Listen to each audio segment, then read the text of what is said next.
నాయకత్వంలో తెలంగాణ ప్రభుత్వంలో మనం రైతు బంధు ప్రవేశపెట్టిన తర్వాత 2 ఏళ్ల తర్వాత దాన్ని కాపీ కొట్టి కేంద్రంలో పీఎం కిసాన్ అనే ప్రోగ్రాం పెట్టారు. మిషన్ కాకతీయ ఆనాడు టీఆర్ఎస్ ప్రభుత్వం తీసుకొస్తే దాన్ని కాపీ కొట్టి అమృత్ సరోవర్ అనే పథకం తీసుకొచ్చారు. మిషన్ భగీరథ అని మనం ఇక్కడ పెడితే హర్ ఘర్ జల్ అని తర్వాత వాళ్ళు కూడా తీసుకున్నారు. ఆ తర్వాత టీఎస్ ఐపాస్ అని మనం ఇక్కడ తెస్తే సింగిల్ విండో అని దాన్ని కాపీ కొట్టి అక్కడ తెచ్చుకున్నారు. అభ్యంతరం ఏం లేదు. Imitation is the best form of flattery sir. తప్పకుండా మనం మంచి పనులు చేస్తున్నాం కాబట్టే వాళ్ళకు కూడా నచ్చి అనుకరించారు అనుకోవచ్చు అధ్యక్ష. కానీ బాధ ఎక్కడ అనిపిస్తుంది అంటే ఇవన్నీ అనుకరిస్తారు, మన బాటలో నడుస్తారు, మన డబ్బులు పన్నుల రూపంలో తీసుకుంటారు, కానీ తిరిగి మాత్రం మనకేమీ రాదు అధ్యక్ష. వస్తారు అధ్యక్ష కేంద్ర మంత్రులు దండయాత్రకు వస్తారు. వచ్చినప్పుడు మాత్రం నిజంగా అధ్యక్ష వాళ్ళ పర్యటనలకైనా ఖర్చులు ఇచ్చినా ఇక్కడ 2-3 ప్రాజెక్టులు పూర్తవుతున్నాయి అధ్యక్ష. గంతమంది వస్తారు వచ్చినప్పుడు మాత్రం. వాస్తవం అధ్యక్ష ఇది. నిజంగా చెప్పాలి అంటే అధ్యక్ష, we are one of the largest contributors to India's economy. ఇంతకుముందు ముఖ్యమంత్రి గారు చెప్పారు 19% ఉన్న దక్షిణాది రాష్ట్రాలు 36% జీడిపి కాంట్రిబ్యూట్ చేస్తున్నాయని. Yes, and I'm proud. Yes, of course we are Indians. ముందుగా భారతీయులం, భారత జాతి నిర్మాణంలో పాలు పంచుకుంటున్న వాళ్ళం. భారతదేశాన్ని సాదుతున్న రాష్ట్రాల్లో ఇవాళ టాప్ 5లో తెలంగాణ ఉండడం మనందరికీ గర్వకారణం అనే మాట నేను విజ్ఞప్తి చేస్తా ఉన్నా అధ్యక్ష. మన జనాభా ఎంత అధ్యక్ష భారతదేశంలో? హార్డ్లీ 2.8%. కానీ మన కాంట్రిబ్యూషన్ ఏంది అధ్యక్ష? 5.1% టు జీడిపి ఆఫ్ ఇండియా. మనందరికీ గర్వకారణం అధ్యక్ష. వీఆర్ ఎ బాక్సర్. 50 కిలోల బాక్సర్ 100 కిలోల కాంట్రిబ్యూషన్ ఇచ్చినట్టు అధ్యక్ష. We are punching double our weight. That is Telangana today. That is how I'm a proud Indian, I'm a proud Telanganite అధ్యక్ష. అధ్యక్ష, నేను మిత్రుల ప్రసంగాలు నేను ఈ సమావేశంలో ఈ సెషన్స్లో నేను మాట్లాడలేదు అధ్యక్ష. మొదటిసారి మాట్లాడుతున్నాను. వింటా ఉన్నా అధ్యక్ష మన వాళ్ళందరి ప్రసంగాలు. మన వాళ్ళందరూ ట్రైనింగ్ ఇచ్చినట్టున్నారు అధ్యక్ష. గత ప్రభుత్వం సార్. నేనేమంటా సార్, పురావస్తు పరిశోధక శాఖ అని ఒకటి ఉంటుంది సార్, ఆర్కియలాజికల్ సర్వే అని. అట్లాగే మన వాళ్ళు కూడా ఏదైనా స్టేట్ ఆర్కియలాజికల్ సొసైటీ ఏమైనా పెట్టిన అవుతూనే ఉన్నారు. గత ప్రభుత్వం అధ్యక్ష. ఓకే, 10 ఏళ్ళు మేము ప్రభుత్వాన్ని నడిపాం కాబట్టి తప్పకుండా వారు అన్నా వింటున్నాం సార్. నేనేం అంటలేను అధ్యక్ష. గత ప్రభుత్వాలు అని మాట్లాడారు. సరే, ఓకే అధ్యక్ష, మాట్లాడండి, విమర్శ చేయొచ్చు, తప్పు కాదు. కానీ గత ప్రభుత్వం అని చెప్పి ఒంటికాల మీద లేసే మీరు ఎందుకు మరి కేంద్రం మీద ఒక్క మాట మాట్లాడలేదు? ఎందుకు కేంద్ర ప్రభుత్వం తెలంగాణలో బడ్జెట్కి అన్యాయం చేసినా ఒక్కరంటే ఒక్కరు మాట్లాడరు? ఇది కూడా చెప్పాలి కదా అధ్యక్ష. వాస్తవం ఏంది అంటే కేంద్ర ప్రభుత్వం బడ్జెట్లో అధ్యక్ష పైన కర్ణాటకలోనేమో అప్పర్ భద్ర అనే ప్రాజెక్టుకు జాతీయ హోదా ఇస్తుంది అధ్యక్ష. కింద పోలవరం ఆంధ్రప్రదేశ్కి, పక్కన మధ్యప్రదేశ్లో కెన్ బెత్వా ప్రాజెక్టు జాతీయ హోదా అధ్యక్ష. వాళ్ళందరికీ ఇచ్చినందుకు మనకేమి ఈర్ష లేదు, అసూయ లేదు, బాధ లేదు, కోపం లేదు. కానీ తెలంగాణకు కూడా ఇవ్వాలి కదా అధ్యక్ష. జాతి నిర్మాణానికి బ్రహ్మాండంగా సహకరిస్తున్నప్పుడు, జాతి నిర్మాణంలో పాలు పంచుకుంటున్నప్పుడు మన కాళేశ్వరానికో పాలమూరు రంగారెడ్డి ఎత్తిపోతల పథకానికో ఒక్క ప్రాజెక్టుకు జాతీయ హోదా ఇవ్వకపోతే నిరసన చెప్పాల్సిన బాధ్యత మన మీద లేదా అధ్యక్ష? హైదరాబాద్కు మనం ఒక ఆర్బిట్రేషన్ సెంటర్ పెట్టుకున్నాం అధ్యక్ష, హైదరాబాద్ ఇంటర్నేషనల్ ఆర్బిట్రేషన్ సెంటర్ అని. అది కూడా చూసి ఓర్వలేదు అధ్యక్ష. మనం పెట్టిన 6 నెలల లోపలనే గుజరాత్లో గిఫ్ట్ సిటీలో వాళ్ళొక పోటీ సంస్థ తెచ్చి నిర్మలా సీతారామన్ గారు బడ్జెట్లో 100 కోట్లు పెట్టి అక్కడ పెట్టారు అధ్యక్ష పోటీ సంస్థ. తెలంగాణ పుట్టుకనే ప్రశ్నించారు అధ్యక్ష. తెలంగాణ పుట్టుకని ప్రశ్నించడమే కాకుండా 6 దశాబ్దాల ఆకాంక్షను అగౌరవపరచడమే కాకుండా వాస్తవాలు చెప్పాలంటే ఒక్కటంటే ఒక్క విభజన హామీని కూడా అమలు చేయలేదు అధ్యక్ష కేంద్రం. అది మాత్రమే కాదు, దారుణమైన మాట, తల్లిని చంపి బిడ్డను బతికిచ్చిండ్రు అనే మాట స్వయంగా ప్రధాని గారు అనవచ్చు అధ్యక్ష.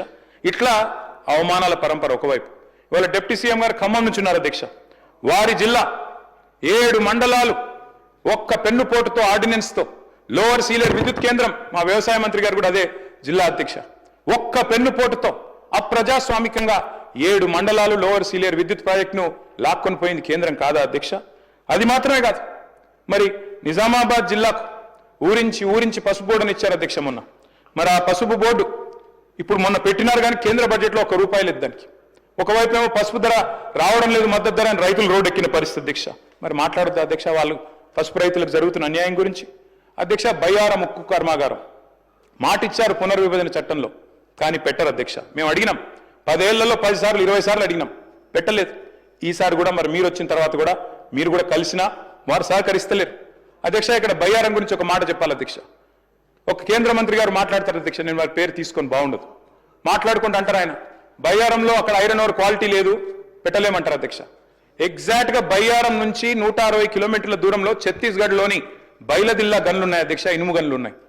ఇవాళ బైలదిల్లాలోని ఇనుము గన్ల నుంచి 550 కిలోమీటర్ల దూరం అవతల ఉండే వైజాగ్ స్టీల్ ప్లాంట్కి అక్కడికి వెళ్ళి ఇనుము పోతుంది సార్. అట్లే ఈరోజు నేషనల్ హైవే వేస్తున్నారు, అక్కడ నుంచి ముంద్రా పోర్టు తీసుకుపోతారట గుజరాత్కి, 1800 కిలోమీటర్ల అవతలకి, ఏది బయలుదిల్లాకి వెళ్ళి తీసుకుపోతారట. కానీ 180 కిలోమీటర్ల ఇవతలు ఉన్న 160 కిలోమీటర్ల దగ్గరలో ఉన్న బయ్యారంలో మాత్రం స్టీల్ ప్లాంట్ పెట్టడానికి ఇనుము మంచిగా లేదు, అక్కడ క్వాలిటీ లేదు అని మాట్లాడతారు అధ్యక్ష. మరి దీన్ని అడగొద్దా? మనం ప్రపోజ్ పెట్టినాం, గతంలో ప్రపోజల్ పెట్టినాం, శ్రీధర్ బాబు గారు కూడా తెలవాలేదు. స్లరీ పైప్ లైన్ వేసుకుందాం, కావాలంటే రైల్వే లైన్ వేద్దాం, మేము సగం పెడతాం రాష్ట్ర ప్రభుత్వం నుంచి, మీరు సగం పెట్టండి, కానీ స్టీల్ ప్లాంట్ అయితే పెట్టండి, గిరిజన బిడ్డలు ఉండే ప్రాంతం అని చెప్పి కూడా మేము అడిగాం, కానీ పెట్టలేదు. మరి దాని గురించి మాట్లాడొద్దా అధ్యక్ష? ఐటీఐఆర్ యూపీఏ ప్రభుత్వం ఉన్నప్పుడు ఇచ్చారు, వీళ్ళు రాగానే రద్దు చేశారు, అడగొద్దా? ఐటీఐఆర్ టార్గెట్లు మనం దాటినాం ఆల్రెడీ. శ్రీధర్ బాబు గారు 2041లో ఏ టార్గెట్స్ అయితే ఐటీఐఆర్లో రీచ్ అవ్వాలనుకున్నామో మనం 2022లోనే రీచ్ అయిపోయినాం, దాటినాం. దట్ ఈస్ తెలంగాణ, సొంతంగానే సాధించుకున్నాం. కానీ అడగాలి కదా, అడగకపోతే అమ్మ కూడా పెట్టదు కదా. కేంద్ర ప్రభుత్వం 48,21,000 కోట్ల బడ్జెట్ పెడితే అందులో మనకు ఒక్క ప్రత్యేక పథకం రాకపోతే, మనకు శటగోపం పెడితే మాట్లాడకపోతే ఎట్లా అధ్యక్ష? ఒక్కటంటే ఒక్క ఇండస్ట్రియల్ కారిడార్ ఇవ్వలే. హైదరాబాద్ నాగ్పూర్ కానీ, హైదరాబాద్ బాంబే కానీ, హైదరాబాద్ బెంగళూరు కానీ, హైదరాబాద్ చెన్నై కానీ, హైదరాబాద్ విజయవాడ కానీ ఒకటి రాలే. భారతదేశానికి స్వాతంత్రం వచ్చిన తర్వాత మొదటిసారి అధ్యక్ష చేనేత మీద జీఎస్టీ వేసిన ప్రభుత్వం కేంద్ర ప్రభుత్వం. మరి అడగొద్దాం మనం చేనేతల గురించి? ఒక్క మెగా పవర్ లూమ్ క్లస్టర్ ఇవ్వలేదు. కేంద్ర మంత్రి ఉన్నారు ఇవాళ మా కరీంనగర్ పార్లమెంట్ నుంచి, కానీ సిరిసిల్ల లాంటి పవర్ లూమ్ క్లస్టర్కి ఒకటి ఇవ్వమని చెప్పి 10 ఏళ్ల నుంచి అడిగినా ఇప్పటివరకు కూడా కనీసం కన్సిడర్ చేయట్లేదు అధ్యక్ష. అట్లే కొత్త హ్యాండ్లూమ్ క్లస్టర్లు రావు. ఇన్స్టిట్యూట్స్ అధ్యక్ష, కొత్త ఎడ్యుకేషన్ ఇన్స్టిట్యూట్స్, మా సబితా గారు విద్యాశాఖ మంత్రిగా ఉన్నప్పుడు ఒక్కసారి కాదు 20 సార్లు పోయాం అధ్యక్ష. ఒక ఐఐఎం ఇవ్వండి, ఇండియన్ ఇన్స్టిట్యూట్ ఆఫ్ మేనేజ్మెంట్, ఒక నేషనల్ ఇన్స్టిట్యూట్ ఆఫ్ డిజైన్ ఆనాడు ఉమ్మడి ఆంధ్రప్రదేశ్లో ఉండేది, అది పోయింది, మాకు ఇవ్వండి అని అడిగినాం. ఐసర్ ఇవ్వమని అడిగాం. అదే మాదిరిగా IIIT ఇవ్వండి, కరీంనగర్లో ఆల్మోస్ట్ అయిపోయిండే, ఇవ్వమని అడిగినాం, కానీ ఒక్కటి కూడా శాంక్షన్ చేయలే. ఉన్నత విద్యా స్థానాలు, ఉన్నత విద్యా కేంద్రాలు కాదు అధ్యక్ష, చివరికి కొత్త జిల్లాలు పెట్టుకుంటే చట్టం ప్రకారం నవోదయ పాఠశాలలు ఇవ్వాలి, అది కూడా ఇవ్వలేదు అధ్యక్ష. ఒక్క మెడికల్ కాలేజ్, భారతదేశంలో 157 మెడికల్ కాలేజీలు మంజూరు చేస్తే తెలంగాణకు మాత్రం ఒక్క మెడికల్ కాలేజ్ కూడా ఇవ్వలేదు. మరి ఇవన్నీ అడగొద్దా అధ్యక్ష? అది మాత్రమే కాదు అధ్యక్ష, ఒక్క సైనిక్ స్కూల్ కూడా ఇప్పటివరకు ఏర్పాటు చేయలేదు అధ్యక్ష. ఒకవైపేమో మరి మన పన్నులు తీసుకుంటారు, ఇంకోవైపేమో వచ్చి మనని ఈ రకంగా అవమానించే పరిస్థితి. మెహర్బానీ చేసినట్టు మళ్ళీ మీదికెళ్ళి వచ్చి హమ్ ఏ దియే ఓ దియే అంటే అడగకపోతే ఎట్లా అధ్యక్ష? అధ్యక్ష, నేను ఒక మాట ఈ కేంద్ర బడ్జెట్ చూసిన తర్వాత ఒకటి అనిపించింది అధ్యక్ష. వైజాగ్ స్టీల్ ప్లాంట్ కోసం, వైజాగ్ స్టీల్ ప్లాంట్ని తిరిగి మరి దాన్ని ఒక ప్రేరణ ఇవ్వడానికి, ఒక ఉద్దీపన ఇవ్వడానికి, ఒక ఫైనాన్షియల్ స్టిమ్యులస్ ఇవ్వడానికి 11,500 కోట్ల రూపాయల ప్యాకేజ్ పెట్టారు అధ్యక్ష. సంతోషం. వైజాగ్ స్టీల్ ప్లాంట్ విషయంలో మాకేం అభ్యంతరం లేదు అధ్యక్ష, వారు మన సోదరులే, తప్పకుండా వారు కూడా బాగుండాలని కోరుకుంటాం. స్టీల్ ప్లాంట్ వాళ్ళు సమ్మె చేస్తున్నప్పుడు కూడా మేము కూడా అడిగినాం, తప్పకుండా వారికి సహకరించని అడిగినాం. విశాఖ ఉక్కును అమ్మొద్దన్నాం, ప్రైవేటైజ్ చేయొద్దన్నాం, కానీ వారికేమో 11,500 కోట్ల ప్యాకేజ్ ఇచ్చారు అధ్యక్ష. సంతోషం, ఇబ్బంది ఏం లేదు. అదే మరి ఆదిలాబాద్లో అమిత్ షా గారు స్వయంగా వచ్చి చెప్పారు అధ్యక్ష. అమిత్ షా గారు ఎన్నికల ప్రచారంలో చెప్పారు, CCIని తిరిగి తెరిపిస్తాం, సిమెంట్ కార్పొరేషన్ ఆఫ్ ఇండియా. మరి దానికి ₹1 పెట్టకపోతే అడగొద్దా అధ్యక్ష? ఆదిలాబాద్లో CCIనేమో తుక్కు కింద అమ్మేస్తారంట, బయ్యారం ఉక్కు మాత్రం ఉక్కు కాదంట. కానీ వైజాగ్లో ఈరోజు వాళ్లకు అక్కడ పార్లమెంట్ సీట్ల మీద ఆధారపడి ఉన్నారు కాబట్టి అక్కడ మాత్రం 11,500 కోట్లు ఇస్తే దాని గురించి మనం మాట్లాడకపోతే మన బడ్జెట్లో తప్పు అవుతుంది కదా అధ్యక్ష. అధ్యక్ష, సింగరేణి స్వయంగా డిప్యూటీ సీఎం గారే చూస్తున్నారు ఇప్పుడు, ఎనర్జీ డిపార్ట్మెంట్. సింగరేణి అధ్యక్ష మనం అడిగినాం, గతంలో కేసీఆర్ గారి ప్రభుత్వం అడిగింది, మీరు దయచేసి నామినేషన్ మీద బొగ్గు గన్లు ఇవ్వండి సింగరేణికి, ఎట్లా అయితే మీరు గుజరాత్ మినరల్ డెవలప్మెంట్ కార్పొరేషన్కి ఇచ్చినారో నామినేషన్ మీద అట్లే మాకు కూడా ఇవ్వండి అని అడిగినాం. కానీ ఇవ్వరు అధ్యక్ష. గుజరాత్కు ఒక న్యాయం, తెలంగాణకు ఇంకో న్యాయం అన్నట్టుగా ఇవ్వడం లేదు అధ్యక్ష. చివరికి అధ్యక్ష, మనం కనుక పట్టించుకోకపోతే సరే, మనం సింగరేణిలో 51% మనం, 49 వాళ్ళు, కానీ భవిష్యత్తులో డిజిన్వెస్ట్మెంట్ ప్రపోజల్ పెట్టినా ఆశ్చర్యం లేదు అధ్యక్ష. అదే మాదిరిగా అధ్యక్ష, నీతి ఆయోగ్ సిఫారసు చేసింది, మిషన్ కాకతీయ, మిషన్ భగీరథ మంచి పథకాలు 24,000 కోట్లు కేటాయించండి అని కేంద్ర ప్రభుత్వానికి సిఫారసు చేస్తే 24 పైసలు ఇవ్వలేదు అధ్యక్ష. అందుకే అంటున్నాం, మరి అడగాల్సింది అడగాలి. మా వాళ్ళు బీజేపీ మిత్రులు, ఎమ్మెల్యేలు, ఎంపీలు బ్రహ్మాండంగా నిజామాబాద్లో, ఆదిలాబాద్లో గెలిచినారు అధ్యక్ష. దుబాయ్ పోయి ప్రచారం చేసినారు, అక్కడ గల్ఫ్ కార్మికులు, వలస కార్మికులు ఉంటే అక్కడ కూడా పోయినారు, మీకేదో చేస్తామన్నారు. గల్ఫ్ వాళ్ళని చూసుకుంటాం, పెద్దపీట చేస్తాం, బాగా చేస్తామన్నారు అధ్యక్ష. మరి ఒక్క రూపాయి పెట్టలేదు కదా అధ్యక్ష గల్ఫ్ కార్మికుల కోసం. మాట్లాడొద్దా? జహీరాబాద్ నిమ్స్కి మొండి చేయి, హైదరాబాద్ మెట్రోకు మొండి చేయి, వెనుకబడిన జిల్లాల నిధుల విషయంలో నిర్లక్ష్యం, విద్యుత్ బకాయిలు ఏవైతే ఆంధ్ర నుంచి రావాలనో వాటి విషయంలో మాట్లాడరు. మరి ఇవన్నీ ఇప్పించాల్సిన బాధ్యత కేంద్రం మీద లేదా? అడగాల్సిన బాధ్యత మన మీద లేదా? ఇద్దరు మంత్రులు ఉన్నారు అధ్యక్ష కేంద్రంలో మన రాష్ట్రం నుంచి. ఒకరేమో సహాయ మంత్రి, ఇంకొకరేమో అసహాయ మంత్రి. ఇద్దరు కూడా పట్టించుకోరు, మాట్లాడరు అధ్యక్ష. తెలంగాణకు అన్యాయం జరుగుతున్నా వారు మాత్రం నోరు మెదపరు అధ్యక్ష. తెలంగాణలో ఇంత పెద్ద డిఫెన్స్ ఈకోసిస్టమ్ ఉంది, కానీ ఒక్కరంటే ఒక్కరు కేంద్ర మంత్రులు మాట్లాడరు. మన డిఫెన్స్ కారిడారు బుందేల్ఖండ్కి తరలిపోతే ఇక్కడ ఇంత పెద్ద ఈకోసిస్టమ్ ఉండి ఇన్ని వేల కోట్ల ఎక్స్పోర్ట్స్ ఇక్కడి నుంచి అవుతుంటే, తెలంగాణ ఏరోస్పేస్ రంగం, డిఫెన్స్ రంగం జాతీయ స్థాయిలో అవార్డులు సంపాదిస్తుంటే ఈరోజు బుందేల్ఖండ్కి వెళ్ళిపోతుంది అధ్యక్ష, మాట్లాడరు. అదే మాదిరిగా అధ్యక్ష వ్యవసాయ మోటార్లకు మీటర్లు పెట్టాలని చెప్పి ఆనాడు ఉదయ్ స్కీమ్లో చేరాలని చెప్పి మా మెడ మీద కత్తి పెట్టినా, ఎఫ్ఆర్బిఎంలో అడిషనల్గా 0.5% ఇస్తాం, 30,000 కోట్లు 5 ఏళ్ల లోపల మీకు వస్తుంది తీసుకోండి అంటే కూడా మేము ఒప్పుకోలేదు. రైతుల విషయంలో రాజీ పడమని చెప్పినాం. అది మోటార్లకు మీటర్లు పెట్టే విషయమైనా, వ్యవసాయ నల్ల చట్టాలైనా ఆ రోజు మేము ఒప్పుకోలేదు. నేను రాష్ట్ర ప్రభుత్వానికి విజ్ఞప్తి చేస్తా ఉన్నాను, మీరు కూడా దయచేసి వ్యతిరేకిస్తారని ఆశిస్తా ఉన్నాం. ఎందుకంటే వారు పెట్టే ఈ నిబంధనలు మంచిది కాదు అధ్యక్ష. మేము బలంగా నమ్మేది ధర్మంతో కూడిన రాజకీయాలు చేయాలి తప్ప రాజకీయాల్లోకి ధర్మాన్ని లాగకూడదు అధ్యక్ష. పెద్దలు కేసీఆర్ గారు ఆయన ముఖ్యమంత్రిగా ఉన్నప్పుడు బహుశా ఆయన చేసినన్ని యాగాలు ఎవరు కూడా చేస్తుండారు అధ్యక్ష, ఒక ముఖ్యమంత్రి పదవిలో ఉన్నవాళ్ళు. మరి పాదం నుంచి శిఖరం వరకు కృష్ణశిలలతో నిర్మించిన అపురూపమైన దేవాలయం, 1000 ఏళ్ల వైభవం, యాదగిరి లక్ష్మీ నరసింహస్వామి గారి దేవాలయం అధ్యక్ష. మరి దేశం కోసం ధర్మం కోసం అని రోజు చెప్పేటోళ్ళు అధ్యక్ష. మా వేములవాడ రాజన్న గుడికి రూపాయి తెచ్చిండ్రా అధ్యక్ష? మా ధర్మపురి లక్ష్మీ నరసింహస్వామి గారి ఆలయానికి రూపాయి ఇచ్చిండ్రా? భద్రాద్రి రాములవారి ఆలయానికి ఒక 1/2 పైసా ఇచ్చిండ్రా? లేదా జోగులాంబ అమ్మవారికి 1 పైస ఇచ్చిండ్రా? కొండగట్ట అంజన్న ఆలయానికి 1 రూపాయి వచ్చిందా అధ్యక్ష? బాసర సరస్వతి ఆలయానికి 1 రూపాయి తెచ్చిండ్రా? కురుమూర్తి ఆలయానికి 1 పైసా ఇచ్చిండ్రా? అందుకే అంటున్న అధ్యక్ష, నేను అడగాలే, అడగకపోతే స్పందించరు. సమ్మక్క సారక్క జాతర అధ్యక్ష, ప్రపంచంలోనే అతిపెద్ద గిరిజన జాతర. అద్భుతంగా మేమున్నప్పుడు నిర్వహించాం, మీరు కూడా నిర్వహిస్తారని ఆశిస్తున్నాం అధ్యక్ష. సమ్మక్క సారక్క జాతరకు జాతీయ హోదా ఇవ్వాల్సిన అవసరం లేదా? మహాకుంభమేళాకేమో ఇవాళ కేంద్ర ప్రభుత్వం 2100 కోట్లు ఇచ్చింది అధ్యక్ష ఉత్తరప్రదేశ్ రాష్ట్రానికి, 2100. అదే మరి మనకు ఒక 21 రూపాయలు కూడా ఇచ్చేందుకు మనసు లేదా? మరి ఎందుకు అధ్యక్ష వాళ్ళని అడగొద్దు? అందుకే అంటా ఉన్న అధ్యక్ష, అడగాలి. అడిగితేనే మరి అమ్మైనా అన్నం పెడుతుంది అధ్యక్ష. 5 ట్రిలియన్ ఎకానమీ అని పిఎం అంటున్నారు, మరి మన సీఎం ఏమో 1 ట్రిలియన్ ఎకానమీ అంటున్నారు. 1 ట్రిలియన్ ఎకానమీ అంటే ఏంటిది అధ్యక్ష? భట్టి గారు కూడా బడ్జెట్ స్పీచ్లో చెప్పినారు, డిప్యూటీ సీఎం గారు.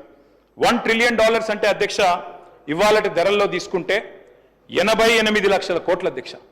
ఇవాళ మన అసెంబ్లీ అంటున్నా, మన్నించాలి, మన రాష్ట్రం యొక్క జిఎస్డిపి సైజ్ చూసుకుంటే మనం ప్రస్తుతం 16 లక్షల కోట్ల కాడున్నాం. గ్రోత్ రేట్ చెప్పారు, జిఎస్డిపి గ్రోత్ రేట్ 10.1% అని చెప్పారు బడ్జెట్ స్పీచ్లో. మరి అదే రేటు ఉంటుంది అనుకుంటే అధ్యక్ష, మరి ప్రస్తుత ధరల ప్రకారం అయితే 17 ఏళ్ళు, కానీ స్థిర ధరల ప్రకారం అయితే 35 ఏళ్ళు పడుతుంది అధ్యక్ష. కానీ భట్టి గారు చెప్పినప్పుడేమో 2030 కల్లా దీన్ని సాధిస్తాం, 1 ట్రిలియన్ ఎకానమీ అన్నారు. ఎట్లా సాధిస్తారో దయచేసి ఆ సీక్రెట్ మాకు కూడా చెప్పాలని చెప్పి కూడా నేను వారిని కోరుతా ఉన్నా అధ్యక్ష. అటు కేంద్ర సర్కారు, ఇటు రాష్ట్ర సర్కారు అధ్యక్ష, ఇద్దరు కూడా నినాదాలు ఘనం అధ్యక్ష, విధానాలు మాత్రం శూన్యం. కొటేషన్లు అధ్యక్ష, బడ్జెట్ స్పీచ్లో అక్కడ ఇక్కడ కొటేషన్లు పుష్కలం, అలొకేషన్లు మాత్రం నిష్ఫలం అధ్యక్ష. ఇక మన దగ్గర చెప్తారు అధ్యక్ష, బడే బాయ్తో మాషాల్లా అంటే ఛోటే బాయ్ సుబాన్ అల్లా అన్నట్టుంది అధ్యక్ష మన పరిస్థితి ఈరోజు. 2 బడ్జెట్లు చూస్తే పిఎం ఏమో 2 కోట్ల ఉద్యోగాలు అన్నారు, సీఎం ఏమో 2 లక్షల ఉద్యోగాలు అన్నారు. ఇద్దరు ఇయ్యలే అధ్యక్ష. పిఎం ఏమో 2022 నాటికి అందరికి ఇండ్లు ఇస్తానన్నాడు అధ్యక్ష. సీఎం ఏమో పోయిన బడ్జెట్లో చెప్పిన అధ్యక్ష జూన్లో 4.5 లక్షల ఇండ్లు ఇస్తామన్నారు అధ్యక్ష. అందులో మా దళిత సోదరులకు, గిరిజన సోదరులకు 5 లక్షలు కాదు 6 లక్షలు ఇస్తామన్నారు అధ్యక్ష. మళ్ళీ సంవత్సరం తర్వాత కూడా మెచ్చుకోవాలంటే అధ్యక్ష అదే స్పీచ్ మళ్ళీ చెప్పిండ్రు, 4.5 లక్షల ఇండ్లు అనేది మళ్ళీ చెప్పిండ్రు, మళ్ళీ అదే మాట చెప్పిండ్రు. ఇంకా ఈసారి ఎస్సీ ఎస్టీలకు 1 లక్ష తగ్గించి చెప్పిండ్రు. నేను డిప్యూటీ సీఎం గారిని కోరుతా ఉన్నా అధ్యక్ష, 1 లక్ష ఏదైతే తగ్గించారో దయచేసి నేను డిప్యూటీ సీఎం గారిని అడుగుతా ఉన్నా, మీరు పెద్దలు మల్లికార్జున్ ఖార్గే గారిని ఇక్కడికి ఆహ్వానించి చేవెళ్ల ఎస్సీ ఎస్టీ డిక్లరేషన్లో భాగంగా మీరు చెప్పిందే అది, ఎస్సీ ఎస్టీలకు గృహ నిర్మాణానికి ఇందిరమ్మ ఇంటికి 1 లక్ష ఎక్కువ ఇస్తామని చెప్పారు. దయచేసి రీఅప్రోప్రియేట్ చేయండి. ఖచ్చితంగా 6 లక్షలు అని మీరు ఇచ్చిన మాటను నిలబెట్టుకోవాలని చెప్పి మా పార్టీ తరపున అడుగుతా ఉన్నా అధ్యక్ష. పీఎం వైబ్రెంట్ గుజరాత్ అన్నారు, సీఎం రైజింగ్ తెలంగాణ అంటున్నారు. పీఎం 125 లక్షల కోట్ల అప్పు చేసిండ్రు, సీఎం 1,58,000 కోట్ల అప్పు సంవత్సరంలో మాత్రం చేసిరు అధ్యక్ష.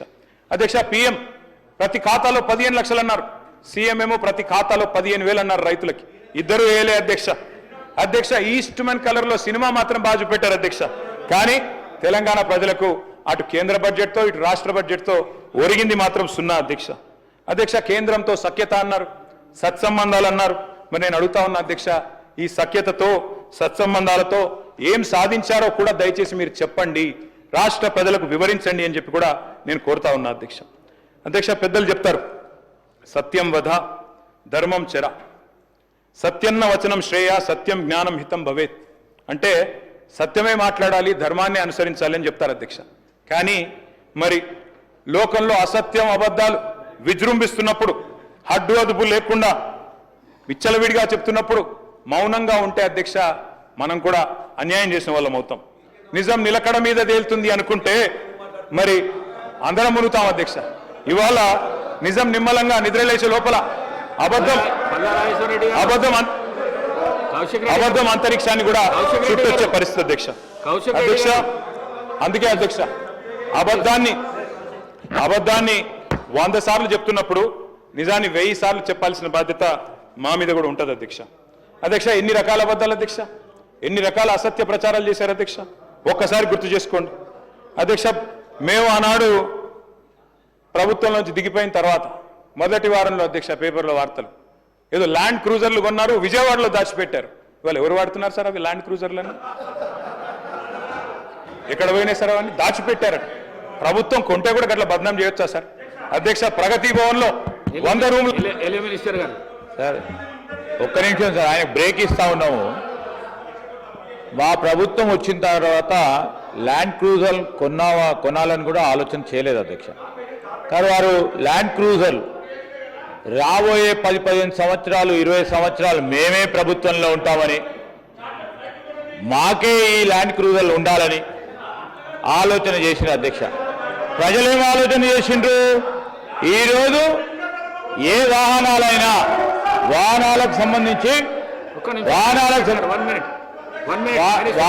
సంబంధించి సార్ ప్రజలందరూ మమ్మల్ని కోరిండ్రు ఆ ల్యాండ్ క్రూజర్లో తిరగమని. ప్రజలు కోరిన వరకే తిరుగుతా ఉన్నాం అధ్యక్ష. ఈరోజు ఏది చేసినా ప్రజలకు సంబంధించి వారు ఇచ్చిన తీర్పుతోనే మనం అందరం కూడా ఇక్కడ నడుస్తా ఉన్నాం. అది దృష్టిలో పెట్టుకొని మా కేటీఆర్ గారు మాట్లాడాల్సిందిగా కోరుతా ఉన్నాం. కేటీ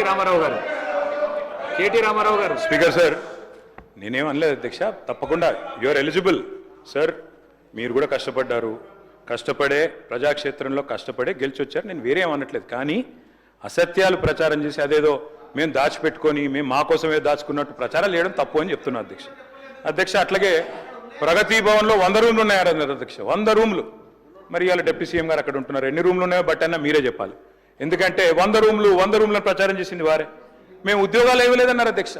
కానీ మేము ఇచ్చిన ఉద్యోగాలకి ఇవాళ వీళ్ళు పత్రాలు ఇచ్చుకుంటాం, మేము ఉద్యోగాలు ఇవ్వలేదని చెప్పి ప్రచారం చేశారు అధ్యక్ష. అట్లాగే రేషన్ కార్డులు ఇవ్వలేదంటారు అధ్యక్ష. ఎన్నికలకు ముందు ప్రతిపక్షంలో ఉన్నప్పుడు చెప్తే ఒక అర్థం ఉంటుంది అధ్యక్ష. ఇవాళ వారు అధికారంలో ఉన్నారు. అధికారంలో ఉన్న తర్వాత వాళ్ళకు కూడా తెలుసు 2014 నుంచి 24 వరకు 6.5 లక్షల రేషన్ కార్డులు ఇచ్చిన విషయం వారికి కూడా తెలుసు. కానీ తెలిసి కూడా ఇంకా బుకాయించడం మంచిది కాదు. అన్నిటికీ మించి అధ్యక్ష బాధ ఎక్కడ అనిపిస్తుంది అంటే, అన్నిటికీ మించి రాష్ట్ర ఆర్థిక పరిస్థితి మీద, అప్పుల మీద మీరు చెప్తున్న అసత్యాలు ఏవైతున్నాయో దయచేసి ఇది మంచిది కాదు. దయచేసి రాష్ట్రాన్ని శపించడం మన ఎవరికి మంచిది కాదు అని చెప్పి పెద్దలకు నేను విజ్ఞప్తి చేస్తా ఉన్నాను. అందుకే అధ్యక్ష వారికి నేను గుర్తు చేస్తా ఉన్నాను, ఎక్కడ ఏముందో తెలియని పరిస్థితిలో ఆనాడు అప్పుడే కొత్తగా ఏర్పడ్డ రాష్ట్రంలో ఒక కొత్త సంసారంలో కదా ఒక కొత్త కుండలో ఈగజ్ వచ్చినట్టు ఆనాడు జూన్ 2, 2014 నాడు మేము పదవి బాధ్యతలు చేపట్టిన నాడు నిజానికి ఆర్థిక పరిస్థితి గురించి రాష్ట్రంలో ఎవరికి కూడా సరైన అంచనా లేదు. కానీ అలాంటి పరిస్థితుల్లో మరి 9.5 ఏళ్ళు యావత్ దేశమే అబ్బురపడే విధంగా ఇవాళ ఒక నవోన్మేష తెలంగాణను తీర్చిదిద్ది భారతదేశంలోనే అగ్రభాగాన్ని నిలబెట్టింది ఖచ్చితంగా కేసీఆర్ గారి నాయకత్వం అనే మాట కుండబద్దలు కొట్టినట్టు ఒప్పుకోక తప్పదు అధ్యక్ష, చెప్పక తప్పదు అధ్యక్ష. 2023 డిసెంబర్ 7 నాడు, డిసెంబర్ 3 నాడు కట్టిన ఇల్లు, పెట్టిన పొయ్యి, వడ్డిచ్చిన విస్తర్ లాంటి స్వయం పోషక సస్యశ్యామల స్వయం సమృద్ధి కలిగిన రాష్ట్రాన్ని మీ చేతుల్లో పెట్టినాం. అమోఘమైన ఆర్థిక సౌష్ఠవాన్ని సమకూర్చి చెప్తా తొందరపడక వినుండ్రి బ్రహ్మాండంగా అధ్యక్ష మరి సకల సౌకర్యాలతో అప్పజెప్పినాం అధ్యక్ష. నేను చెప్పేది ఏది కూడా నా కవిత్వం కాదు అధ్యక్ష, నేను చెప్పేది ఏది కూడా నా కవిత్వం కాదు. నేను I will give you exact reports, speaker గారు మీ దగ్గర పెడతాను. మిత్రులు ఎవరికైనా ఇంట్రెస్ట్ ఉంటే, ఆసక్తి ఉంటే చూసుకోవచ్చు అధ్యక్ష. అధ్యక్ష 9.5 ఏళ్లు ఆనాడు రాష్ట్ర సంపదను పెంచి పేదలకు పంచి సంక్షేమాన్ని ప్రగతిని జోడుగుర్రాల మాదిరిగా రాష్ట్రాన్ని పరుగులు పెట్టించినాం అధ్యక్ష. 2 ముఖ్యమైన ఉపద్రవాలు, డిమానిటైజేషన్ పెద్ద నోట్ల రద్దు, అదేవిధంగా కరోనా. ఇవి జనరల్గా ప్రభుత్వాలకు ఇట్లాంటి ఛాలెంజెస్ రావు, వచ్చినా కూడా వాటిని తట్టుకొని మరి బ్రహ్మాండంగా నడిపినాం అధ్యక్ష. అధ్యక్ష ఇది నాది కాదు అధ్యక్ష, నేను చెప్పేది మరి నిన్నటికి నిన్న కేంద్ర ప్రభుత్వమే స్వయంగా చెప్పింది అధ్యక్ష. నేను చూపెడతాను అధ్యక్ష. అధ్యక్ష ఎన్నిసార్లు చెప్పినా, ఎన్ని రకాలుగా చెప్పినా వీళ్ళ అర్ధసత్యాలు అసత్యాల ప్రచారం మాత్రం మానడం లేదు అధ్యక్ష. అధ్యక్ష పోయిన సెషన్లో హరీష్ రావు గారు వివరంగా చెప్పారు, అప్పుల సంఖ్య ఎంత, అప్పుల పరిమాణం ఎంత అని వివరంగా చెప్పారు అధ్యక్ష. గత 10 ఏళ్లు బట్టన్న శ్రీధరన్న ఇద్దరు ఉన్నారు అధ్యక్ష ఇక్కడ. ఆనాడు సిఎల్పి లీడర్గా, ఇక్కడ ఫ్లోర్ లీడర్గా బట్టి విక్రమార్క గారు ప్రతి అప్రాపరేషన్ బిల్లో మాట్లాడారు, ప్రతి బడ్జెట్ మీద మాట్లాడినారు. గవర్నర్ ప్రసంగం మీద మీరే మాట్లాడినారు లేదా శ్రీధర్ బాబు గారు మాట్లాడినారు. ఇవాళ మీ చేతుల్లోనే పగ్గాలు ఉన్నాయి. ఆనాడు మీ దగ్గర సిఏజీ రిపోర్ట్లుండే, మొత్తం ఆర్బీఐ రిపోర్ట్లుండే, ఎవ్రీ ఇయర్ బడ్జెట్ మీరు చూసినారు. ఆ రోజు మరి మీరు ఇక్కడ లేనట్టు, ఇవాళనే కొత్తగా వచ్చినట్టు ఇవాళ మాట్లాడడం ఏదైతే ఉందో, ఆనాడు లేని అప్పులనేవో ఇవ్వాలేదో ఉన్నట్టుగా చూపెట్టడం ఏదైతే ఉందో ఇది కరెక్ట్ అని నేను అడుగుతా ఉన్నా అధ్యక్ష. అధ్యక్ష మాట్లాడితే బడ్జెట్ స్పీచ్లో కూడా చెప్పారు ఆర్థిక అరాచకత్వం అట అధ్యక్ష. నేను అడుగుతున్నా అధ్యక్ష భట్టి గారిని, ఆర్థిక అరాచకత్వం నిజమే అయితే మరి మా గవర్నమెంట్లో 11 బడ్జెట్లు ప్రవేశపెట్టింది అధ్యక్ష అక్కడ కూర్చున్న ప్రిన్సిపల్ సెక్రటరీ రామకృష్ణారావు గారు. ఇవాళ మీ గవర్నమెంట్లో కూడా 3 బడ్జెట్లు ప్రవేశపెట్టింది ఆయనే.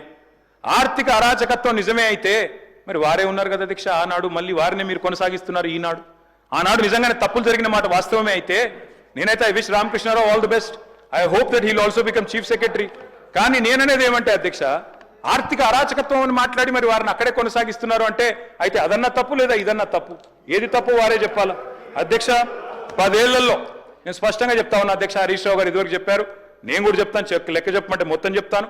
10 ఏళ్లలో చేసిన అప్పు సంవత్సరానికి 41,000 కోట్లు మాత్రమే. మీరు ఒక్క సంవత్సరంలోనే చేసిన అప్పు 1,58,000 కోట్లు.